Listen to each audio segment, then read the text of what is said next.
इसके सीईओ नवीन कुलकर्णी जुड़े हमारे साथ। नवीन जी, गुड आफ्टरनून।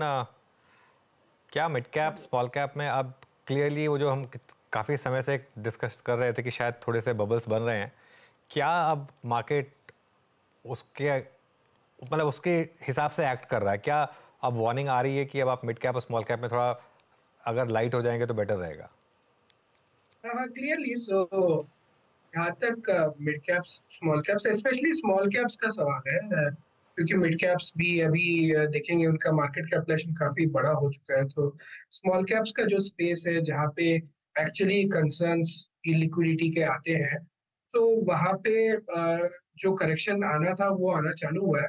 एंड जिस तरीके से चेंजेस आ रहे हैं एंड फंडिंग के इश्यूज भी आ रहे हैं, जैसे ब्रोकर के फंडिंग बुक्स काफी हद तक फुल है और इंक्रीमेंटल फंडिंग मिलना भी मुश्किल हो रहा है। तो उस हिसाब से एक टेक्निकल करेक्शन आना स्मॉल कैप्स में काफी हाई प्रोबेबिलिटी इवेंट था और वो अभी आ रहा है। और ज्यादातर स्मॉल कैप्स में होता ये है कि लिक्विडिटी ड्राई अप बहुत क्विकली हो जाती है, तो उस हिसाब से करेक्शन बहुत तेजी से आती है।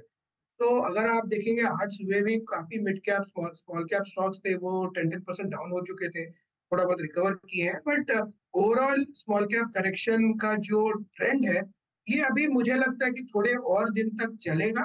बट ये लॉन्ग टर्म ट्रेंड नहीं लगता है। I find this more to be a technical correction rather than a fundamental correction.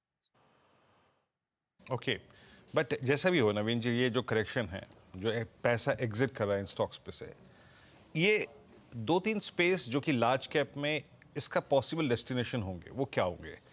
क्या बैंक्स, और बैंक्स में भी क्योंकि पीएसयू चल चुके थे और एक चेस करने के लिए स्पेस प्राइवेट बैंक्स में था, क्या वो, और स्पेशली अगर एनबीएफसीज में सॉफ्टनेस आती है तो भी क्या बैंक्स ही टारगेट रहेंगे? Ultimately your view on banks and specially on private banks. जहाँ तक बैंक्स का सवाल है और जो आज के डेट में जो मार्केट में जो ट्रेंड है, जहाँ पे एनबीएफसी में जो नए रिस्क्स जो दिख रहे हैं उसके हिसाब से लग रहा है कि जो अगर अगर हम कंप्लायंस का गोल्ड स्टैंडर्ड देखेंगे तो वो बैंक्स और वो भी प्राइवेट बैंक्स में ज्यादातर कंप्लायंस वाइज गोल्ड स्टैंडर्ड माना जाता है।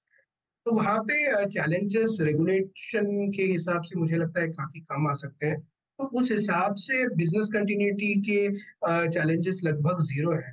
तो उस हिसाब से मुझे लगता है कि प्राइवेट बैंक्स में जहाँ पे वैल्यूएशन का भी कंफर्ट है, ग्रोथ के बहुत ज्यादा चैलेंजेस नहीं है, थोड़े बहुत जो सेक्टर वाइड चैलेंजेस है वो है लाइक निम कंप्रेशन एंड अदर्स, बट वो सबके लिए लागू है। तो उस हिसाब से प्राइवेट बैंक्स में मुझे लगता है कि अभी जो फ्रेश जो अलोकेशन हो रहा है, ये काफी देर तक बरकरार रह सकता है, क्योंकि मल्टीपल रीजन है जहाँ पे वैल्यूएशन का कंफर्ट है, ग्रोथ का बहुत ज्यादा चैलेंजेस नहीं है, क्वालिटी का कंफर्ट है। तो वहां पे मुझे लगता है कि काफी तेजी से अलोकेशन बढ़ेगा।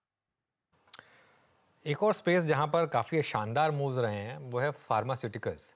यहाँ पर अब क्या व्यू बन रहा है आपका, और कोई प्रेफर्ड पिक्स यहाँ पर?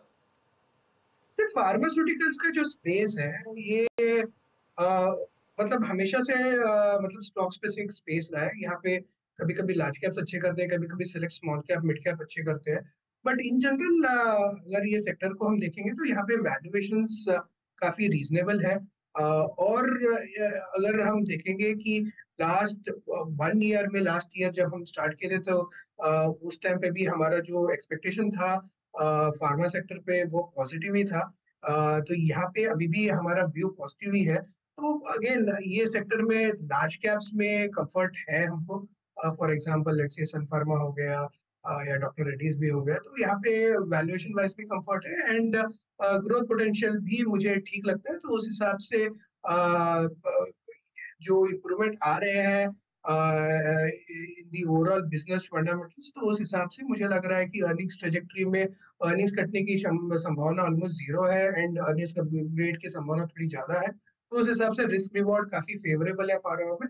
तो ये मार्केट के ट्रेंड के हिसाब से प्रेफरेंस लार्ज कैप के में ही रहेगा compare to small and mid caps.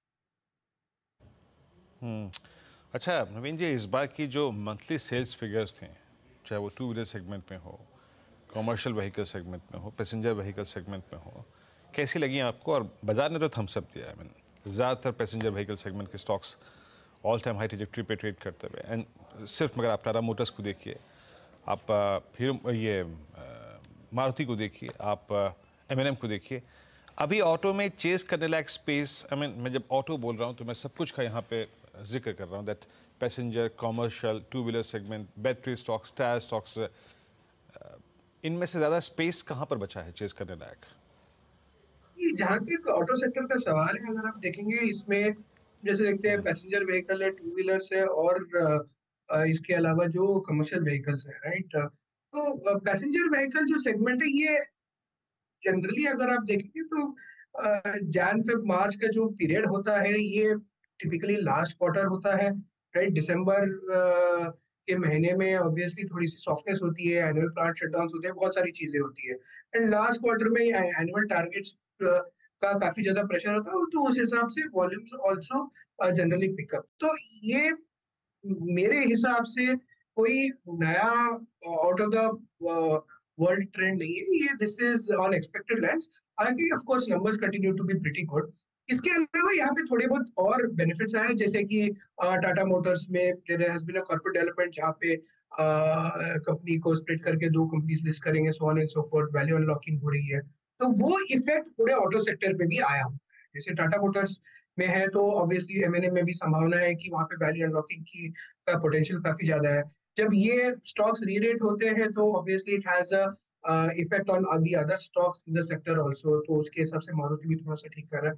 तो ओवरऑल मैं ये बोलने की कोशिश कर रहा हूँ कि जो ऑटो सेक्टर के जो नंबर्स है, नंबर्स ऑफ कोर्स अच्छे हैं, but those are also on expected lines. बहुत ज्यादा मतलब इसमें to take something special out of it is very difficult to say, but overall जो sector trends they continue to remain strong, तो उस हिसाब से पैसेंजर व्हीकल्स का सेगमेंट अच्छा कर रहा है। यहाँ पे जहां तक अलोकेशन का सवाल है, तो मैं ये मानूंगा कि जो ऑटो एंसिलरी स्पेस है, ऑटो एंसिलरी स्पेस ने इतना अच्छा नहीं किया है जितना जो रिसेंट जो रन अप में whether we talk about passenger vehicle या टू व्हीलर सेगमेंट ने जितना अच्छा किया। जैसे Bajaj of course has done phenomenally well, Tata Motors, M&M सबने काफी अच्छा किया।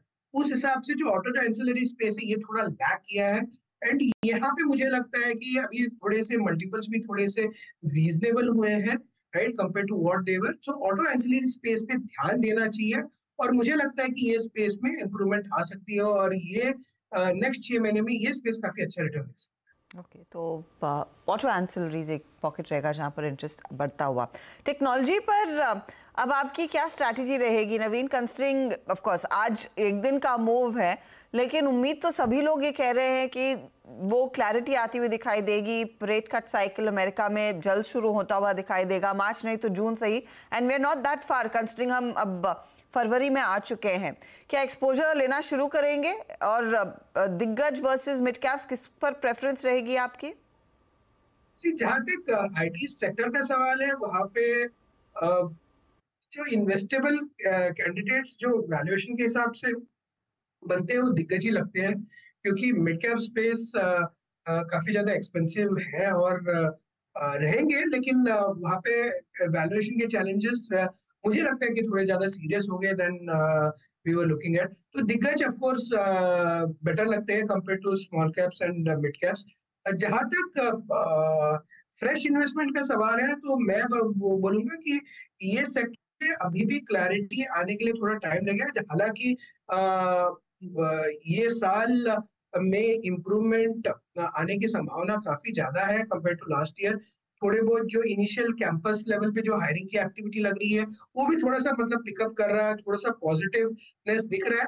लेकिन जब तक कंपनीज अपना गाइडेंस क्लियर कट देती नहीं है, तब तक ये इस चीज पे क्लैरिटी पूरी तरह से नहीं आएगी, और वहां पे थोड़ी सी आशंका है कि थोड़ा नेगेटिव सरप्राइज आ सकता है as far as guidance is concerned. तो मैं थोड़ा और वेट करूंगा IT सेक्टर में एलोकेशन करने के लिए, क्योंकि ये sector typically is a 14 to 15% kind of a return sector. तो उस हिसाब से यहाँ पे थोड़ी और क्लैरिटी आ जाए तो फ्रेश निवेश कर सकते हैं, लेकिन अभी I would wait and watch till guidance की क्लैरिटी आए। ऑलराइट, चलिए बहुत बहुत शुक्रिया नवीन हमारे साथ जुड़ने के लिए। और